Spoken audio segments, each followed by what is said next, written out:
And that's why we don't book round trip flights. This is what I thought after a mistake I made that nearly costed me 40,000 points on an award flight over to Colorado. You see, me, my fiance, and some friends, we went to the Austin airport where we're gonna go to Colorado Springs with the layover in Denver to go visit some friends who had just moved out there recently. And the trip and flight was going great all the way up until we landed in Denver. I got service on my phone and I found out that our flight has been delayed. And then I found I got delayed again and again. Eventually our flight that was supposed to leave at 8:30 p.m. was now gonna leave at 12:50 a.m. And now I knew for sure it was gonna get canceled because there was a snowstorm going on and they were just delaying the inevitable. There was no end in sight. Luckily my friend was willing to come pick us up. He lived about an hour away. So we all took an Uber halfway to meet him. We got there safely, got to the Airbnb right before midnight. We were exhausted and so we went to bed.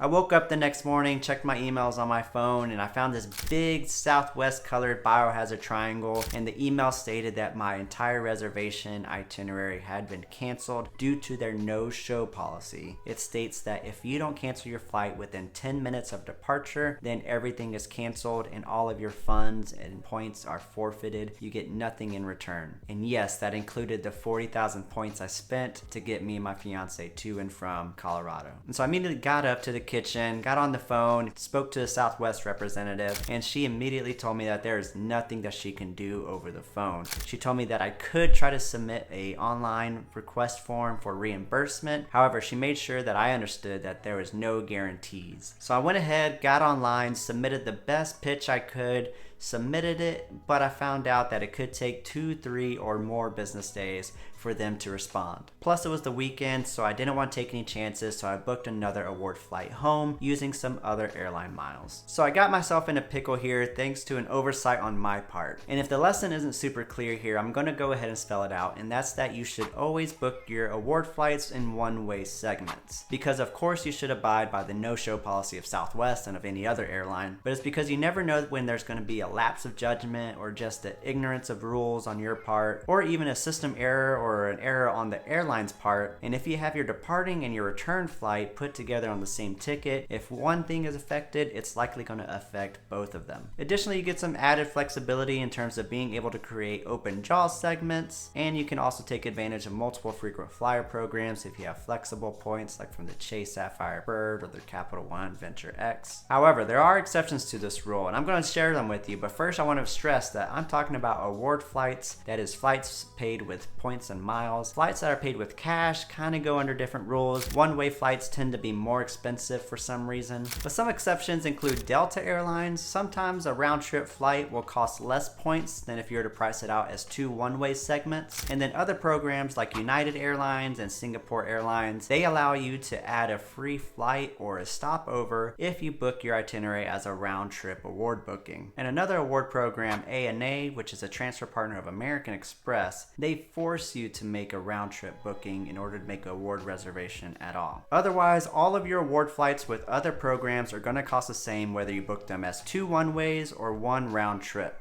But back to my story, I did eventually get all of my Southwest points reimbursed for the entire itinerary, but it did take 2 weeks because of a glitch that they had in the system. Some of my friends got their points the very next day, and this was just thanks to their kindness. It's not to be expected. So luckily it was a happy ending for me, but earlier I was scrambling trying to figure out how I was going to get an award flight back home because I didn't have cash to pay for it, and luckily I had this tool that was helping me search multiple award programs all at the same time, super fast, and I talk all about it in this video here, so be sure to check that out. My name's Michael. I'm here for all of your award travel needs. I'll see you in the next one.